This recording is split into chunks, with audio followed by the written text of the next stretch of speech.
Paul বিশ্বাস করত যে পরজাতীয়দের মধ্যে যিশুর বাণী প্রচারক হিসেবে ঈশ্বর তাকে দেখতে চান। সুতরাং তিনি ৩ বার সিরিয়া, তুরস্ক ও গ্রিসে গিয়েছিলেন। বহু লোক যিশুকে বিশ্বাস করতে শুরু করল। বহু গির্জা নির্মাণ হল।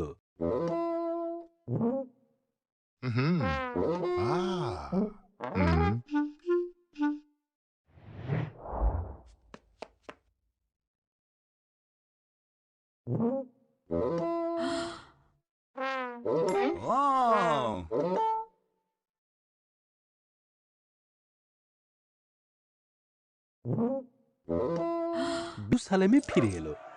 কিছু লোক তার শিক্ষা প্রচারে অসন্তুষ্ট হয়ে তাকে আক্রমণ করল। অন্যায়ভাবে তাকে বন্দী করা হলো। পৌল যেহেতু রোমের বাসিন্দা ছিল, তাই সে তার বিচার রোমে চেয়েছিল। যাত্রা শুরু করা হলো। যাত্রা খুবই ধীর গতিতে হচ্ছিল। আকাশের অবস্থা ভালো ছিল না। পৌল বলল, এই ঝোড়ো আবহাওয়া কেটে না যাওয়া পর্যন্ত আমরা ক্রিট দ্বীপে অপেক্ষা করি। তবুও জাহাজের মূল চালক তার কথা না শুনে কাণ্ড ঝড় উপস্থিত হল। জাহাজের সবাই ভাবল তারা কেউ বাঁচবে না। এক স্বর্গদূত সেখানে পৌলকে বললেন যে তারা সবেই রোমে পৌঁছবে।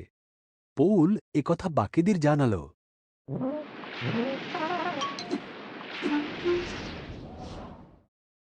করল তারা অন্যদের মৃত অবস্থায় রেখে জাহাজ ছেড়ে পালাবে। পৌল তাদের সাবধান করল, যদি তোমরা জাহাজে থাকো তবেই তোমরা রক্ষা পাবে। মাল্টা নামের একটি দ্বীপে তাদের জাহাজ আছড়ে পড়ল। বন্দী যদি পালিয়ে যায় তাহলে তাদেরও শাস্তি পেতে হবে।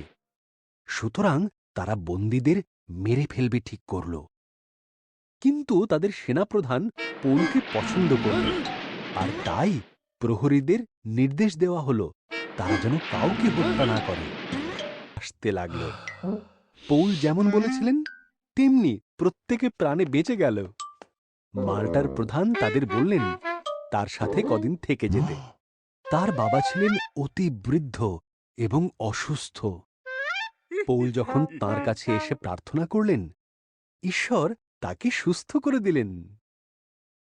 তারা রোমে একটি বাড়িতে পৌলকে শেকল পরিয়ে বন্দী বানানো হলো। এই বন্দী অবস্থায় থেকেই পৃথিবীর নানা প্রান্তে গড়ে ওঠা নতুন নতুন গির্জাগুলিতে তিনি চিঠির মাধ্যমে যিশুর শিক্ষা পাঠাতে লাগলেন। তার এই চিঠিগুলি এখন বাইবেলে যুক্ত করা হয়েছে।